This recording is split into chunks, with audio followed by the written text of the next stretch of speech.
Јас не можам да замислам иднина без роботи, бидејќи тие се веќе тука помеѓу нас.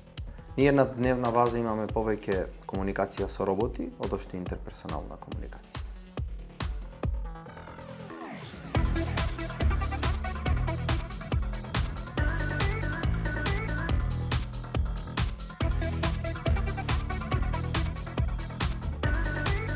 Роботиката заедно со вештачката интелигенција, холографијата, виртуелната реалност ќе биде предводник на четвртата индустријска револуција, каде што истата ќе го трансформира светот најмалку онолку колку што тоа го направи електричната енергија.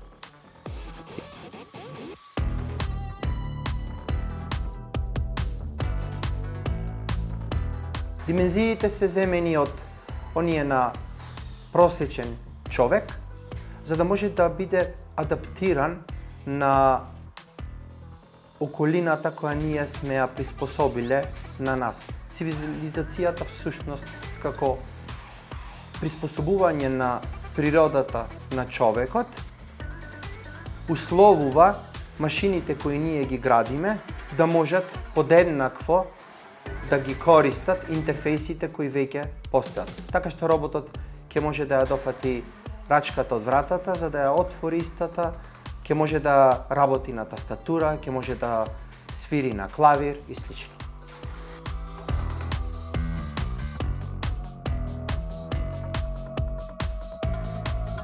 Сензорите кои се инсталирани на роботот овозможуваат тој да има самосвест, да има свест за околината, да може да учи од постапките, од активностите кои ги извршуваат луѓето кои ќе бидат во интеракција со него, или пак предметите, луѓето и останатите живи организми кои ќе бидат во негова околина.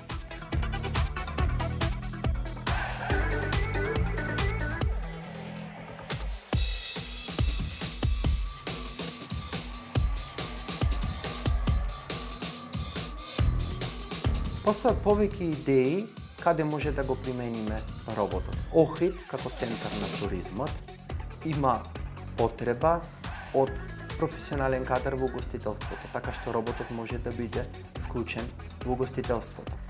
Сепак, ние сакаме да му дадеме посоцијална димензија и да ги искористиме најновите технологии на генеративната вештачка интелигенција, каде што роботот може да креира уникатна уметност.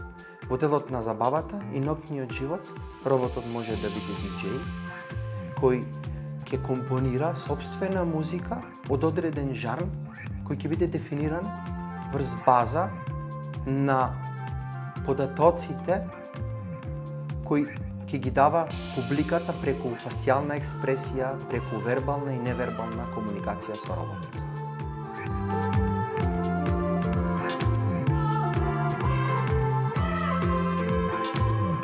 Роботот како идеја е, предпоставувам, стар колку и самата човечка цивилизација, така што роботот веќе извршува функции на груба и фина моторика, може да препознава предмети, да препознава говор, да синтетизира говор на мноштво светски јазици и со тоа да биде вклучен во одреден социјален контекст.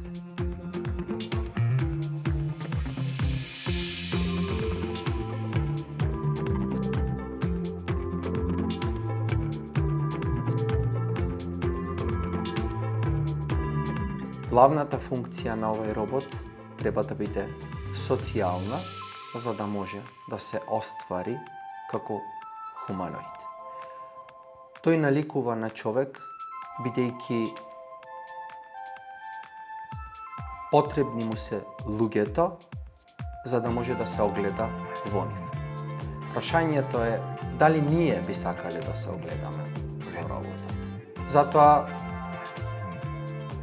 Друштвото Сефиданис ќе избере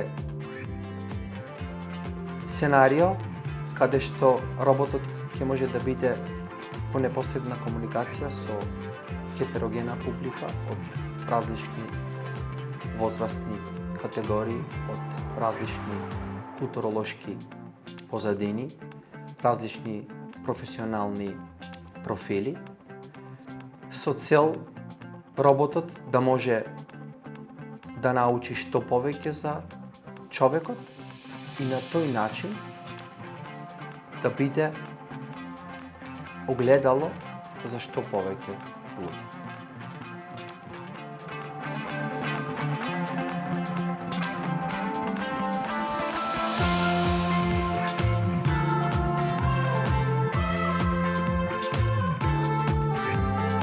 Сакам да кажам најнапред дека роботите не претставуваат никаква закана за човекот и дека не треба да се пристапува со никаква доза на страв, бидејќи на тој начин можеме да ги асимилираме евентуално во наши непријатели.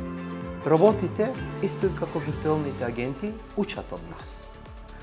Ако на роботот му кажеме благодарам за подадена чаша вода или даден одговор, тогаш ќе го научиме на емпатија на ист начин на кој ги учиме и нашите деца.